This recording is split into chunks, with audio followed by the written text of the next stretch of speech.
दोस्तों नमस्कार। आज की इस वीडियो में हम बात करने वाले हैं रामचरितमानस को लेकर। रामायण को लेकर बहुत सारे मिथ हैं और आम लोग मानते हैं कि रामायण में जो चीज लिखी है वो वास्तव में सत्य है। और कुछ लोगों का कहना है कि भाई गीता वेद पुराण तो दूर की बात है, यदि हमने रामायण पढ़ ली तो उसी से मोक्ष हो जाएगा, यानी कल्याण संभव है।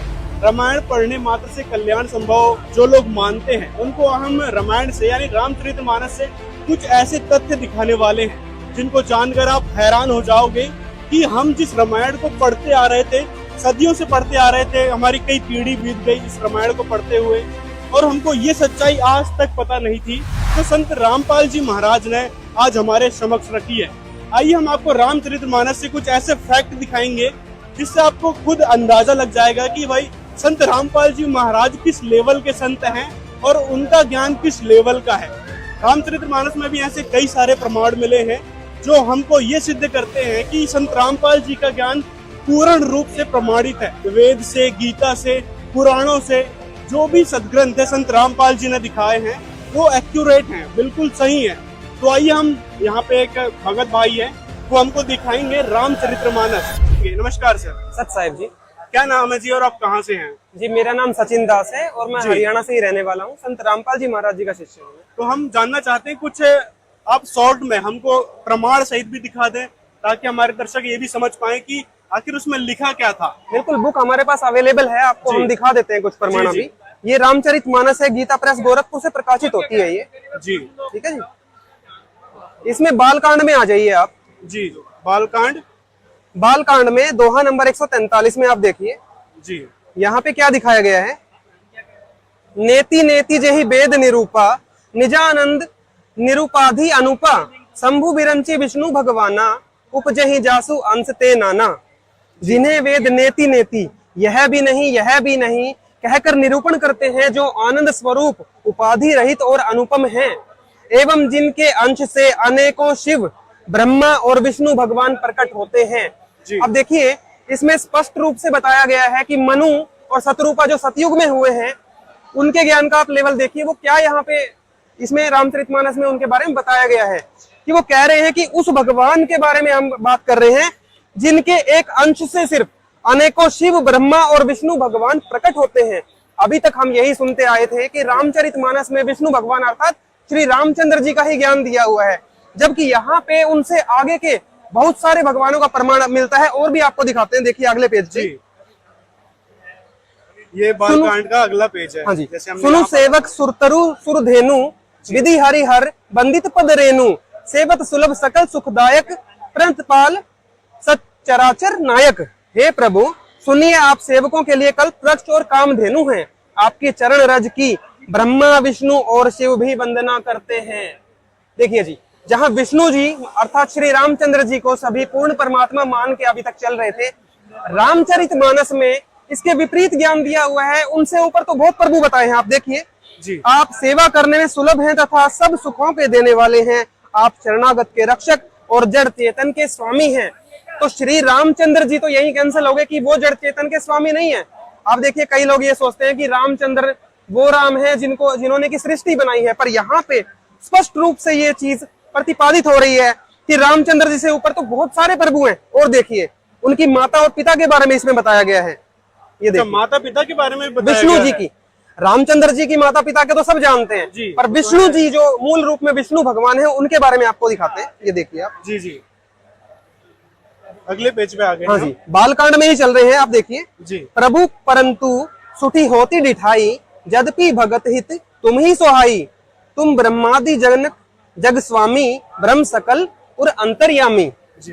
ये देखिए क्या बताया है। आप ब्रह्मा आदि के भी पिता। ब्रह्मा आदि का मतलब होता है ब्रह्मा विष्णु शिव। इनको त्रिदेव भी बोल सकते हो आप, ब्रह्मादिक भी बोल सकते हो। जहां भी ब्रह्मादिक लिखा होता है उसका अर्थ होता है, क्या कोई और अर्थ नहीं होता? नहीं, ब्रह्मादिक का मतलब एक ही होता है जी। त्रिदेव देवों के बारे में जब बोला जाता है तो ब्रह्मादिक बोला जाता है, मतलब ब्रह्मा विष्णु महेश। हाँ जी। तो यहाँ बताया गया ब्रह्मा आदि के भी पिता अर्थात उत्पन्न करने वाले, जगत के स्वामी और सबके हृदय के भीतर की जानने वाले ब्रह्म हैं। तो यहाँ पे स्पष्ट हो गया कि ब्रह्म वो प्रभु है जो ब्रह्मा विष्णु शिव का पिता है।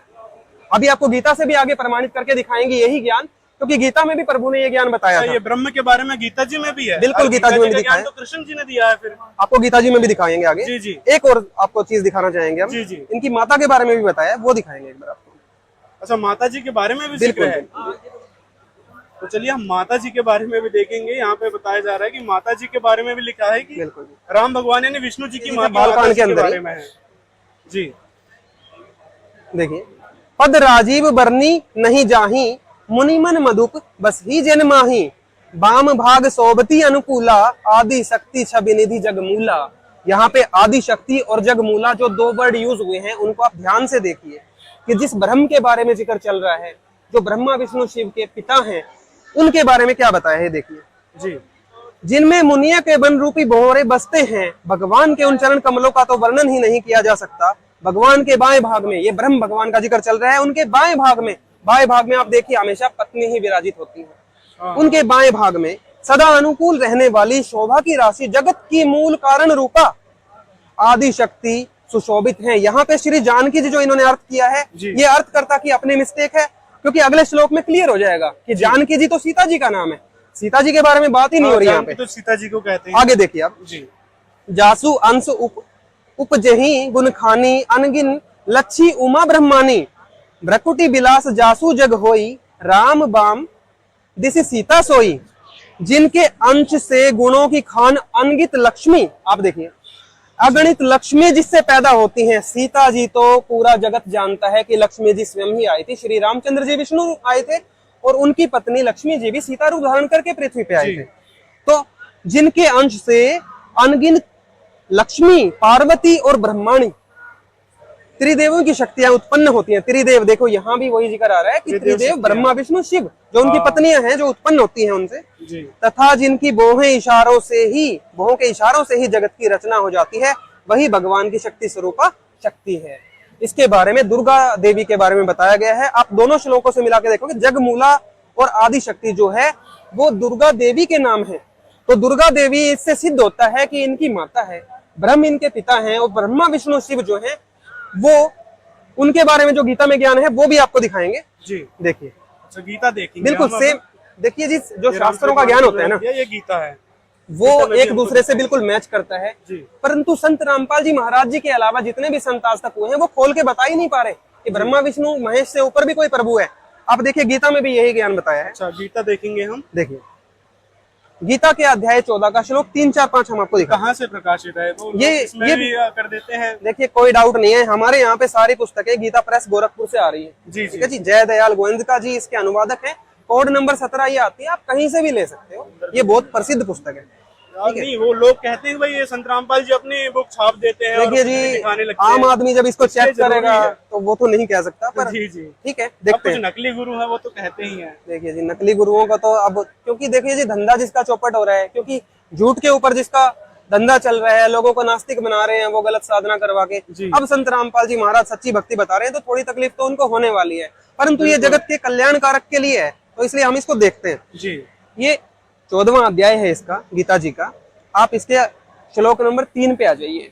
देखिए जी, संत रामपाल जी महाराज जी ने अपने सत्संगों से स्पष्ट किया है, आप देख सकते हैं कि गीता का ज्ञान कृष्ण जी में प्रवेश करके ब्रह्म भगवान ने दिया था। लोग अब तक यही मानते हैं कि गीता जी का ज्ञान श्री कृष्ण ने बोला, परंतु आप देखेंगे कि महाभारत में बहुत सारे ऐसे प्रमाण आते हैं और गीता में भी ऐसे प्रमाण है कि कृष्ण जी गीता का ज्ञानदाता नहीं था। गीता का ज्ञानदाता ब्रह्म प्रभु है, जो उनका पिता है। ये देखिए, ये स्पष्ट करता है खुद ही।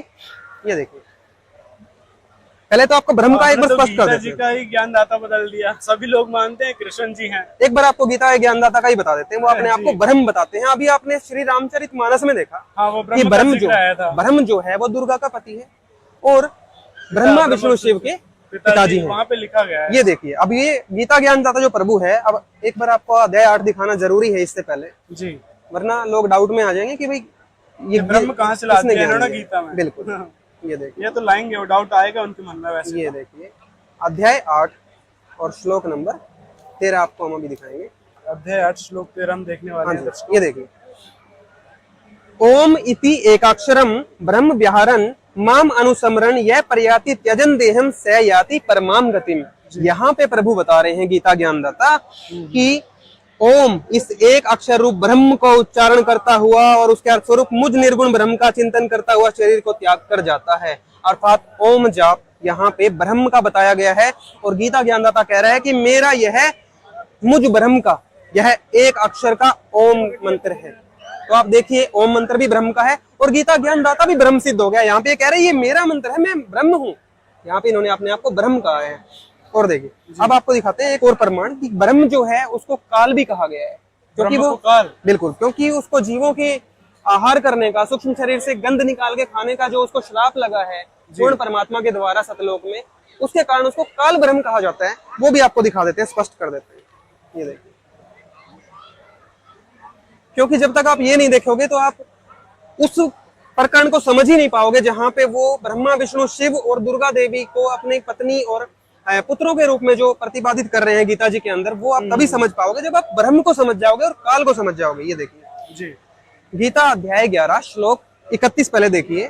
जब भयंकर रूप अर्जुन ने देखा प्रभु का जी, तो वो कांपने लगे और वो इतने बड़े योद्धा वहां क्या पूछ रहे हैं, मुझे बतलाइए कि आप उग्र रूप वाले कौन हैं। अर्जुन ने क्वेश्चन किया, क्योंकि अब आप देखिए कृष्ण जी तो अर्जुन जी के साले लगते थे, क्योंकि उनकी बहन सुभद्रा उनसे ब्याही गई थी। तो अपने साले से तो कोई पूछता भी नहीं है कि भाई आप कौन है। परंतु यहाँ पे जब इन्होंने अपना उग्र रूप दिखाया, जिसको विराट रूप कहा जाता है,